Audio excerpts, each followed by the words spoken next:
Rushing water, thundering water, carrying destruction through the peaceful valley of the Ohio. Where yesterday flowed a friendly river, today nay of flood. Unmindful of its banks, unheeding man-made obstacles, the swollen river throws its might against man and his works. In the early stages of its rampage of January 1937, the river was everywhere victorious, forcing man to dynamite his own levees to gain relief from its brutal power. As it spread over the countryside, man was driven steadily back. Whole towns and villages fled before the river's advance. Busy cities, symbols of man's power and progress, stood helpless, 10 feet deep in icy water.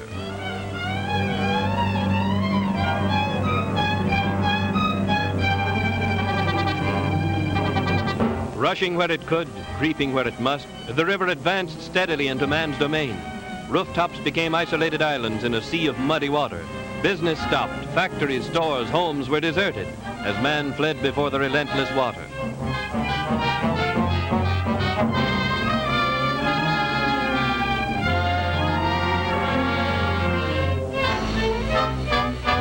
Buildings were washed away or crushed into heaps of tangled wreckage by the river's grip. Even pets and livestock were deserted in the retreat. And so, with its stunning surprise attack, a torrent 10 times the volume of Niagara Falls humbled man in the upper valley of the Ohio. Soon his towns and cities were firm in the ice-cold river's grasp, seas of watery desolation. A national crisis demanding federal action. It got federal action from the White House down, the best organized and most effective campaign against such a disaster in the history of the country. First, those trapped by the flood must be saved. Under the direction of the Coast Guard and local authorities, volunteers and WPA workers labored heroically to rescue thousands marooned by the rising waters. By the second day of the flood, 18,000 WPA workers were on the job, many of them helping to enact scenes like this, getting thousands of imperiled families to safety away from the rapidly approaching flood crest.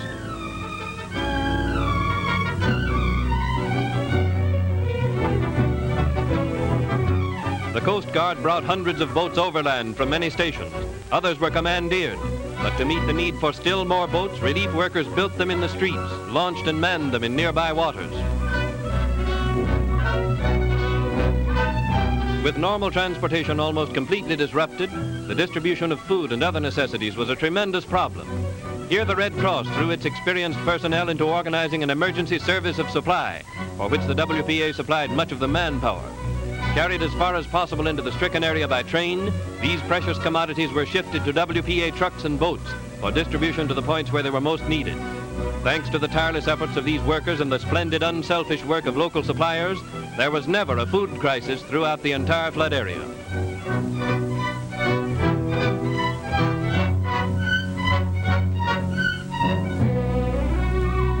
To prepare this food for refugees, outdoor kitchens were established and manned by the Red Cross, local volunteers, and relief workers.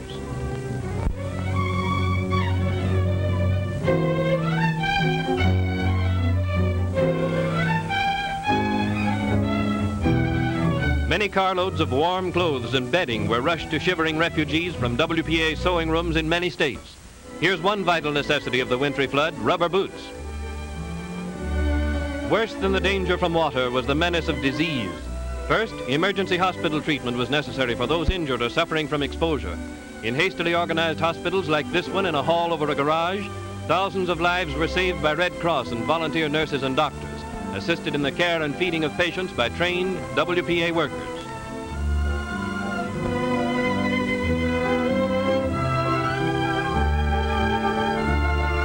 But the greatest danger of the entire flood was the threat of contagious disease, principally typhoid. The measures taken to combat this probably constitute the swiftest campaign of disease prevention in history. Clinics for typhoid inoculations like this one, sponsored by an American Legion post, were established everywhere throughout the flood area. Day and night, lines of refugees filed past doctors and nurses. Much of the serum was flown into the flood area by Army and Coast Guard planes. In this phase of his battle with nature, man was completely victorious. In the upper Ohio Valley, the river struck almost without warning. But in the lower valley and along the Mississippi, man was given a little time to strengthen his defenses, to raise and bolster levees and seawalls. For hundreds of miles along the valleys, the WPA supplied the shock troops that held the river within man-made walls. Relief workers transported material by hand, by truck, by boat, Working day and night, they filled countless thousands of sandbags, raising the levees above the record crest. Manpower beat the river on this front, backed by the system of flood defenses previously erected by Army engineers, and often working under the skilled direction of these engineers. 50,000 relief workers fought the river at every critical point. It was a grim, weary struggle, with the relief forces aided by 20,000 from the CCC, by thousands from resettlement and the NYA, and with Red Cross, military, and public health leaders clicking together like a great machine. More than 40 WPA workers were swept to their death in the fight. Without this vast army of well-organized and equipped workers, quickly available, the flood toll would have been immeasurably greater.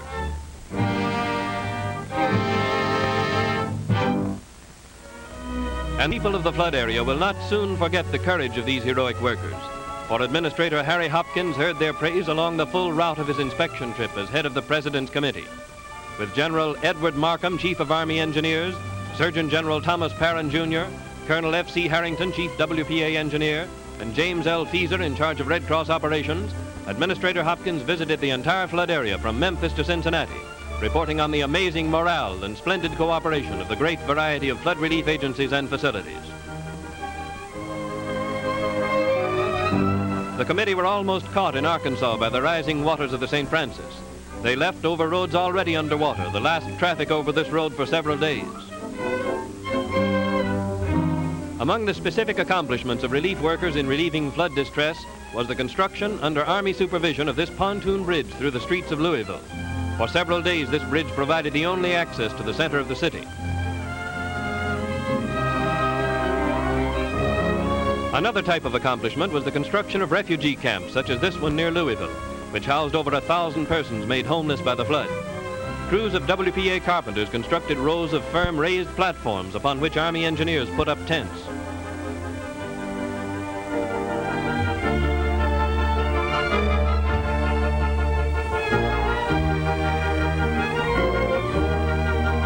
When the tent city was finished, each tent was equipped with cots, and the comfort of the city's inhabitants was assured by truckloads of stoves.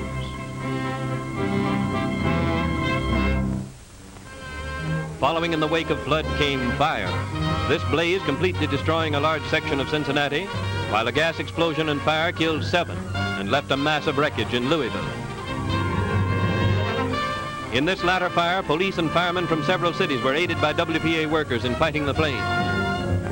Even before the wreckage was cool, a swarm of relief laborers were on the job to remove bodies and clean up the wreckage.